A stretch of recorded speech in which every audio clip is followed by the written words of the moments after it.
welcome to Chal Chale, and today we are in a second day of Somnath trip. Today I am going to give you a trip of Somnath. So if you have not seen the first part, go and check it out. So now we came to the old Somnath temple. So old Somnath temple, let's see what's that. This is the first plate you can see, the opposite of Somnath temple. हर हर महादेव। तो यहाँ पर आके आप अच्छे से भगवान को अर्पण कर सकते हैं, स्पर्श कर सकते हैं। जो मेन सोमनाथ है वहाँ हम दूर से ही भगवान को देख सकते हैं, सामने से अर्पण नहीं कर सकते हैं। तो यहाँ पर लोग आते हैं ओल्ड सोमनाथ और शिवलिंग में जल चढ़ाते हैं, दूध चढ़ाते हैं। और मंदिर के ऊपर भी एक छोटा सा शिवलिंग है।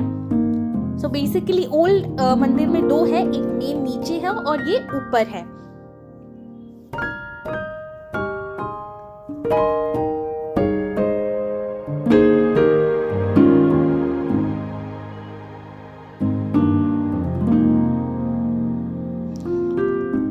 फिर आप ओल्ड सोमनाथ के बाहर अगर आप जाएंगे मंदिर में तो आपको मेन सोमनाथ का टेम्पल भी दिखाई देगा। उसके बाद हम फिर हम चल पड़ते हैं अपनी सेकंड पॉइंट के ऊपर, भलका तीर्थ। तो ये माना जाता है कि यहाँ पर श्री कृष्ण आराम से बैठे हुए थे एक नीम के पेड़ में, और एक शिकारी था, जारा नाम का एक शिकारी था, जो बाण गंगा से उसने तीर मारा।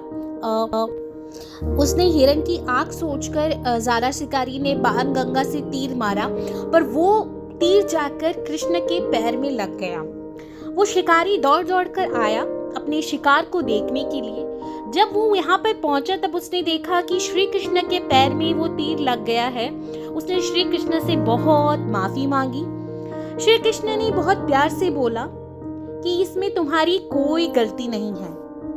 त्रेता युग में मैंने श्री राम का अवतार लिया था और तुम्हारा वध किया था। ये शिकारी और कोई नहीं, बाली था त्रेता युग में। ये सब श्री कृष्ण ने खुद ही रचा था। आप यहाँ पर देख सकते हैं वो शिकारी श्री कृष्ण से माफी मांग रहा है। तो ये थी इस मंदिर की कहानी। यहाँ का दृश्य बड़ा शांत और सुंदर था। आप यहाँ आकर बैठ सकते हैं और ये सुंदर सुंदर कलाएं देख सकते हैं। बहुत ही सुंदर मंदिर थे। तो चलिए मैं आपको दिखाती हूँ।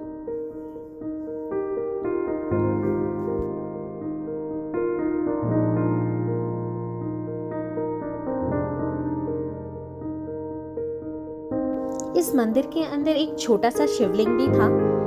उसके बाद मंदिर घूमने के बाद मैंने थोड़ा पोजेस मारा। उसके बाद हम निकल पड़े सूर्या टेम्पल। तो चलिए मेरे साथ अंदर और देखते हैं सूर्या टेम्पल। तो सूर्या टेम्पल के ऑपोजिट में एक गुफा भी है जिसको पांडव गुफा कहते हैं। उसके अंदर हम नहीं गए पर आप जा भी सकते हैं। तो चलिए सूर्या टेम्पल के अंदर चलते हैं। राइट हैंड साइड एक छोटा सा दुकान है, अंदर ही उन लोगों ने दुकान खोल के रखा है। तो ये रहे हमारे सूर्य भगवान। फिर हम पहुंच गए गीता टेम्पल, गीता मंदिर। तो यहाँ पर माना जाता है, जो मैंने आपको कहानी सुनाई थी, जारा शिकारी ने जो तीर मारा था श्री कृष्ण को, तो श्री कृष्ण ने यहाँ पर आके, वहां पर तीर लगा था, यहाँ पर आके अपनी आखिरी जो कह सकते समाधि ली। तो इसे गीता टेम्पल क्यों कहते हैं, चलिए अंदर चलते फिर मैं आपको बताती हूँ। इसे श्री गीता मंदिर इसलिए कहा जाता है क्योंकि इसके जो पिलर्स में हैं श्री जो गीता के मंत्र लिखे हुए हैं, सारे श्लोक्स लिखे हुए हैं, इसे गीता मंदिर कहा जाता है। उसी के बगल में यहाँ पर बहुत सारे छोटे छोटे मंदिर हैं। उसी के बगल में यहाँ पर बलदेव जी की गुफा या मंदिर भी कहा जाता है।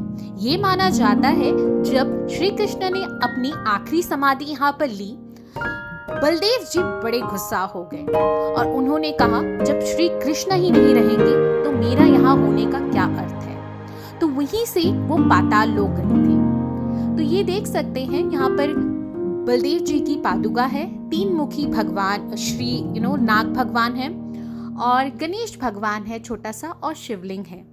तो ये रहा। और बाहर जाके आप देख सकते हैं बलदेव भगवान जी, उनकी एक मूर्ति है। फिर हम गए लक्ष्मी और नारायण के मंदिर की ओर। तो ये रहे लक्ष्मी नारायण।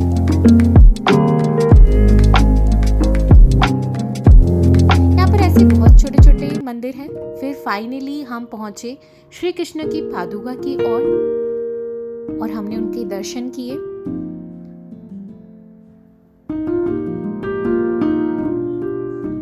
उसके पीछे ये बैक वाटर था, बहुत ही सुंदर दृश्य था।